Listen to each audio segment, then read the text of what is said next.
Hello everyone, আসসালামু আলাইকুম। Welcome back to my channel. কেমন আছো তোমরা? আশা করছি ভালো আছো। তোমরা দেখছো রোজা রান্নাঘর উইথ ব্লগ। প্রতিদিনের মতো আজ আবারও চলে এলাম তোমাদের মাঝে হেলদি একটি রেসিপি নিয়ে। আজকে আমার রেসিপি থাকছে পালং শাকের জালি পরোটা। যেসব বাচ্চারা একদমই শাক খেতে চায় না, অবশ্যই একবার হলেও এইভাবে ট্রাই করে দেখতে পারো। বাচ্চা বড় সবারই ভালো লাগবে এই রেসিপিটি। ভিডিওটি স্কিপ না করে শেষ পর্যন্ত দেখার অনুরোধ রইল। আশা করছি তোমাদের ভালো লাগবে। চলো তাহলে দেখে নেওয়া যাক আজকের জালি পরোটার রেসিপি।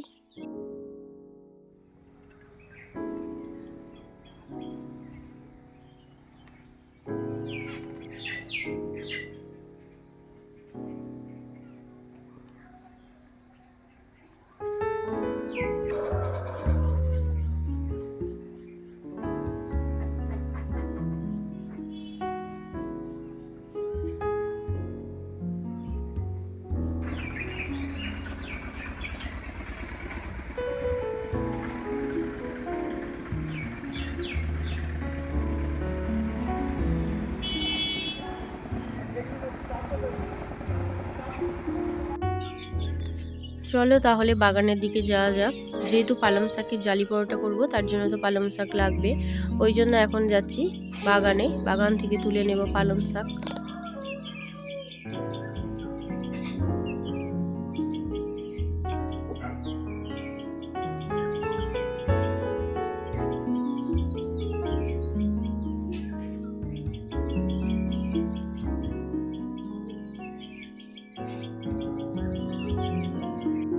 এখান থেকে এখন পালং শাক তুলে নেওয়া হবে।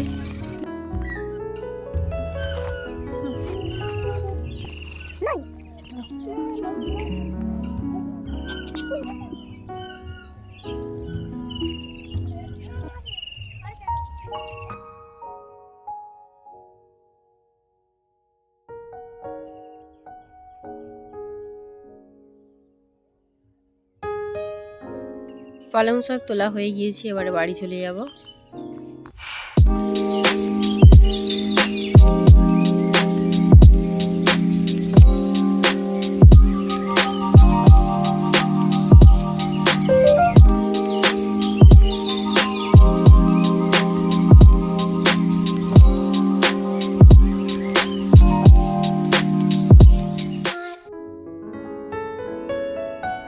দেখো বাগান থেকে তুলে নিয়ে এলাম পালং শাক। এই পালং শাক দিয়ে আজকে হবে জালি পরোটা। তো পালং শাকটা দেখো একদমই ফ্রেশ, বেছে ধুয়ে পরিষ্কার করে নিয়েছি। আর এদিকে নিয়েছি আমি আতপ চালের গুঁড়ো।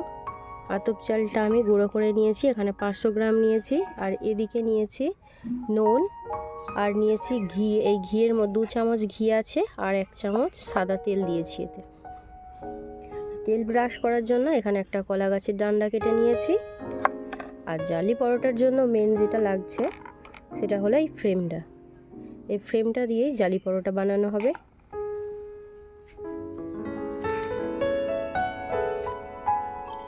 পালং শাকটাকে প্রথমে সেদ্ধ করে নেব।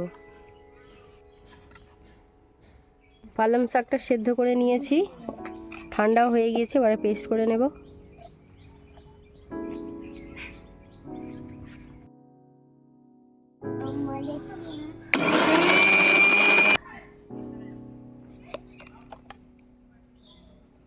দেখো কালারটা কত সুন্দর এসছে।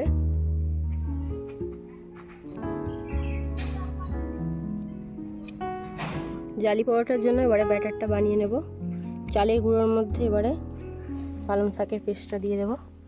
আমি এখানে শুধু চালের গুঁড়ো নিয়েছি, তোমরা চাইলে অল্প একটু ময়দা দিতে পারো। ব্যাটারটা কিন্তু একদম স্মুথভাবে রেডি করতে হবে, এতে কিন্তু কোনো দানা ভাব থাকলে চলবে না। এই যে পালং শাকটা পেস্ট করা হয়েছে, এর মধ্যে যদি কোনো পালং শাকের মানে পাতা থেকে যায়, ছোট বা বড়, তাহলে কিন্তু ওই যে ফ্রেমটার মুখে আটকে যাবে। তাহলে কিন্তু জালি পরোটা ভালো হবে না বা খুবই বিরক্তিকর মনে হবে। যদি কোনো দানা ভাব থেকে যায় তাহলে কিন্তু ফ্রেম থেকে বের হতে চাইবে না। যতই মনে করবে যে আরেকটু জল দিলে হয়তো বেরোবে, এতে করে ব্যাটারটা আরও পাতলা হয়ে যাবে। জালি পরোটাটাও একদমই কিন্তু হবে না। যদি মনে হয় দানা ভাব থেকে গিয়েছে তাহলে কিন্তু একটা নেটের সাহায্যে তোমরা ছেঁকে নেবে। দেখো এদিকে ব্যাটারটা রেডি হয়ে গিয়েছে, আমি এতে নুনও দিয়ে দিয়েছি পরিমাণ মতো।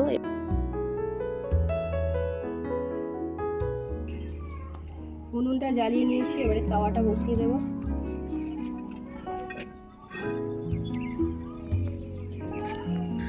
তাওয়াটাকে ভালো করে তেল ব্রাশ করে নিতে হবে।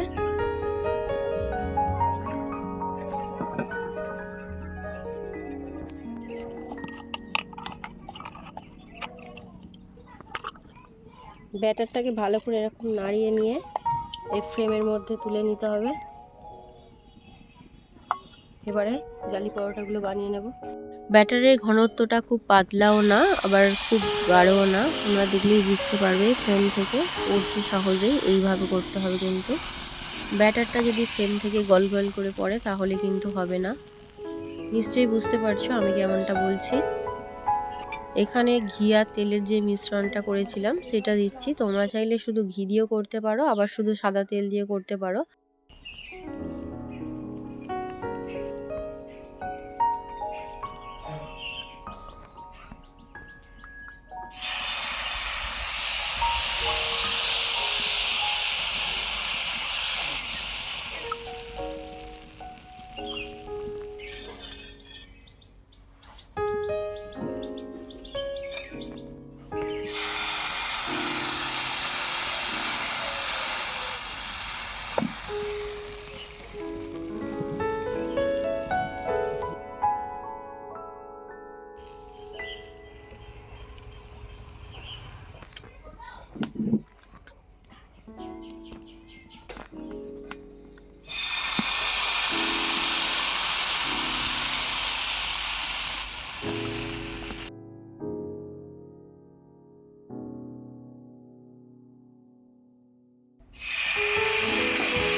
উনুনের আঁচটা কিন্তু একদম লো রাখতে হবে।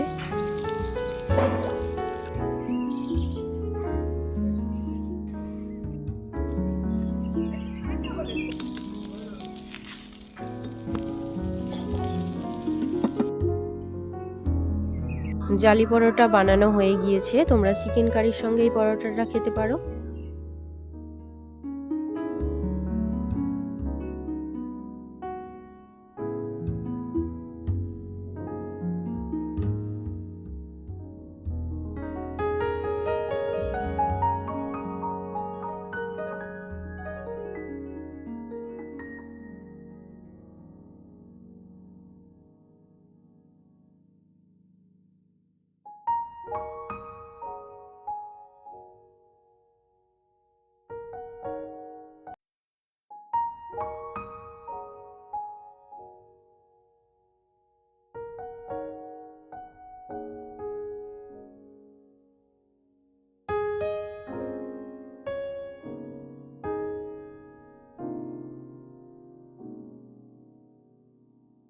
আমার আজকের পালং শাকের জালি পরোটার রেসিপি তোমাদের কেমন লেগেছে অবশ্যই কমেন্টে জানাবে। যদি আজকের রেসিপি ভালো লেগে থাকে বন্ধুদের সঙ্গে বেশি বেশি করে শেয়ার করো।